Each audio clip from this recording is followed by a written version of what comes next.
Hi everyone. I just wanted to record a video quickly to go over a few things that are in the syllabus and talk about a few points about the class that even though they're in print, it's sometimes hard to keep track of everything, and so I just wanted to review a couple of things.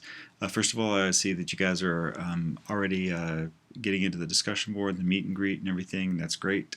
So I'm looking forward to going through this week in the material and looking forward to some good discussions. Here's the syllabus. This is available for you on D2L as well, of course. And just a couple of basic things, in the beginning here, nothing particularly unusual, basic contact info and all that.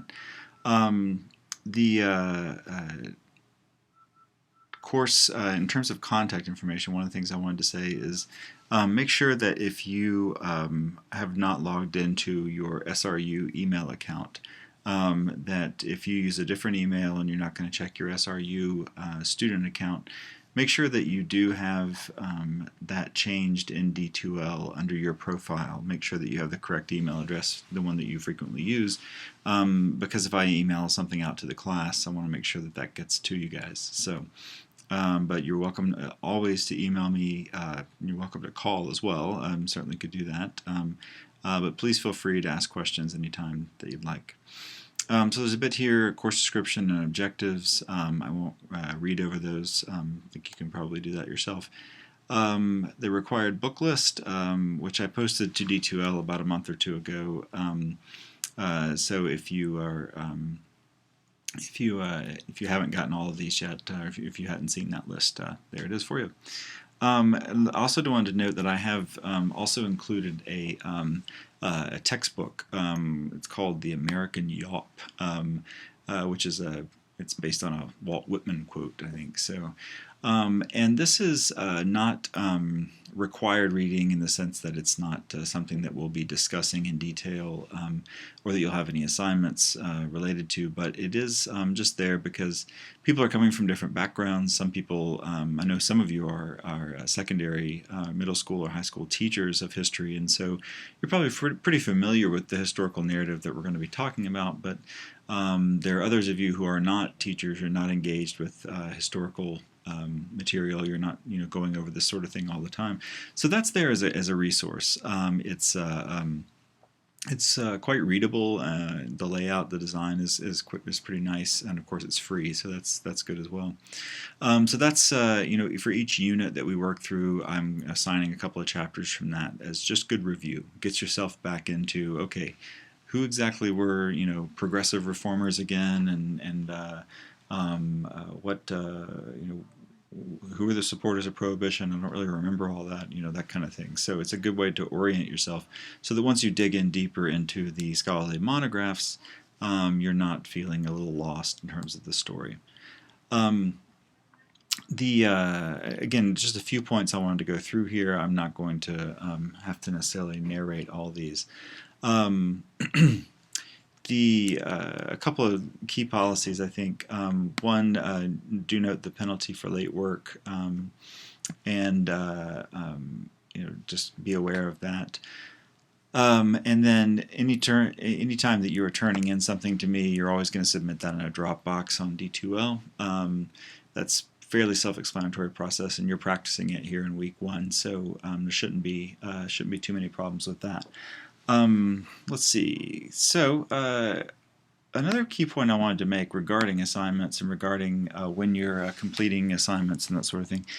So the course is, of course, offered online. It's asynchronous, which means that we're not necessarily doing activities at the same time.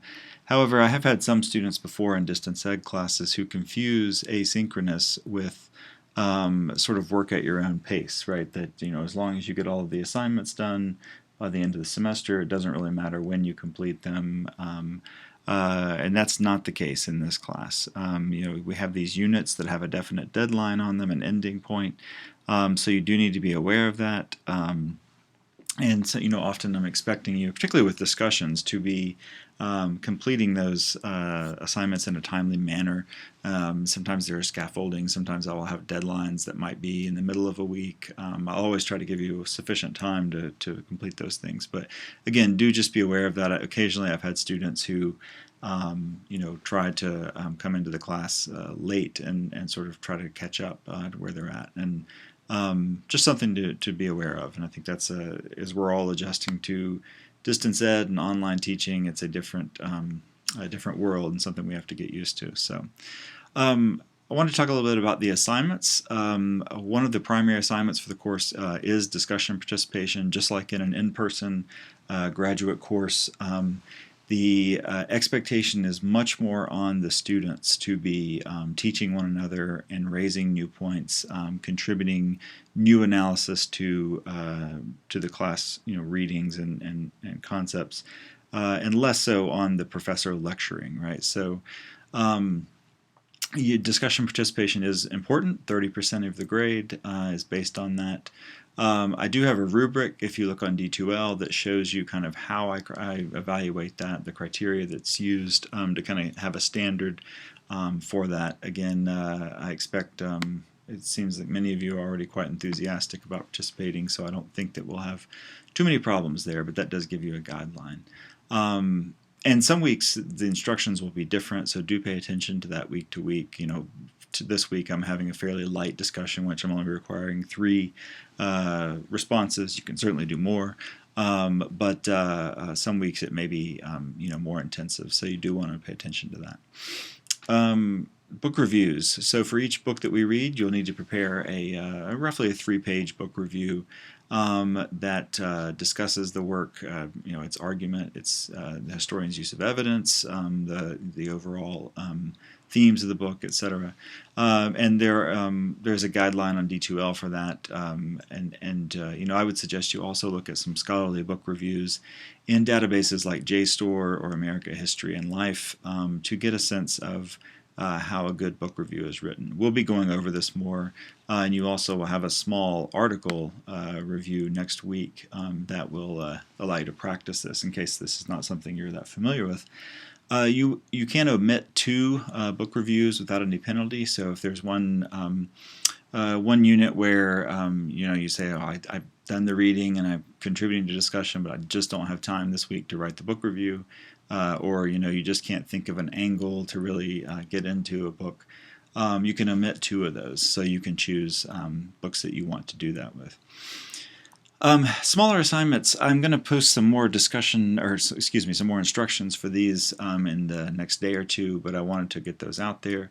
Again, you will have a small article review, which I'll give you a journal article and ask you to write a critical review of that. I'm also going to ask participants to do research on the biographies of the scholars that we're reading, and you're going to be able to work that into a small presentation to the class, and a primary source analysis where you'll find some primary sources that speak to a topic that's discussed in the monograph, and compare those. But again, I'll post some instructions for those, but those cumulatively will be 20%.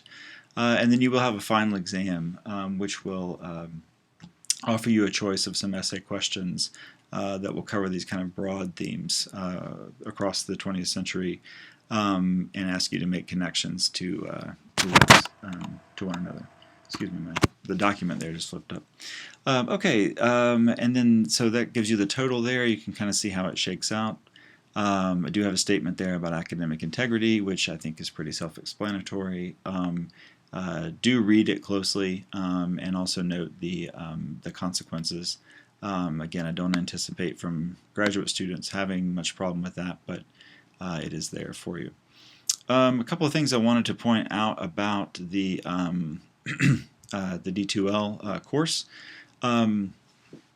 So I wanted to make sure that everyone was aware of where a couple of different resources.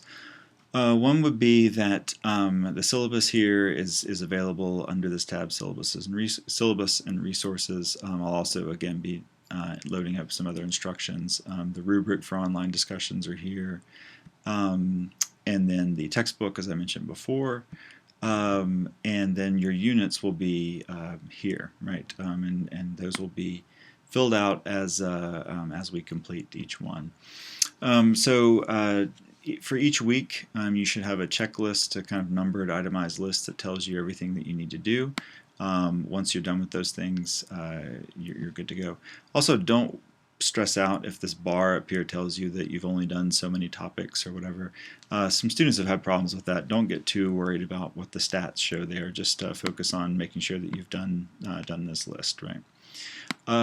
Also, I wanted to point out that we have there's two categories, two forums for discussion. There's required discussions where we do you've seen the meet and greet and the week 1 discussion going on here. Then I've also put in boards for open discussion. One of the points I'll make here is if you have questions about the class, if you have questions about assignment instructions or due dates or some technology problem that you're having or about the syllabus or anything, go ahead and post that here in the class questions discussion because I'll check that regularly and answer it. But then it also allows other students who probably have the same question you do, someone else in the class, to benefit from that exchange.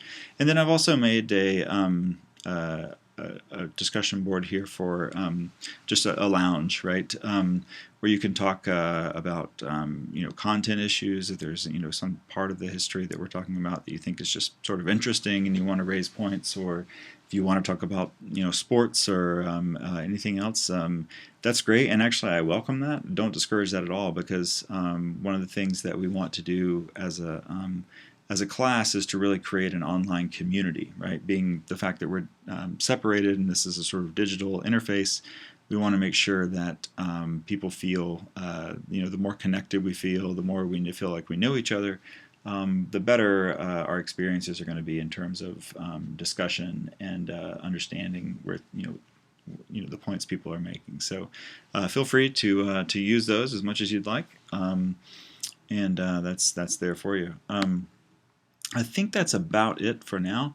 The rest of it's fairly self-explanatory and should be clear. And of course, again, feel free to ask questions if you do have any. But that's it for now, and thanks very much. I hope this was helpful. Bye bye.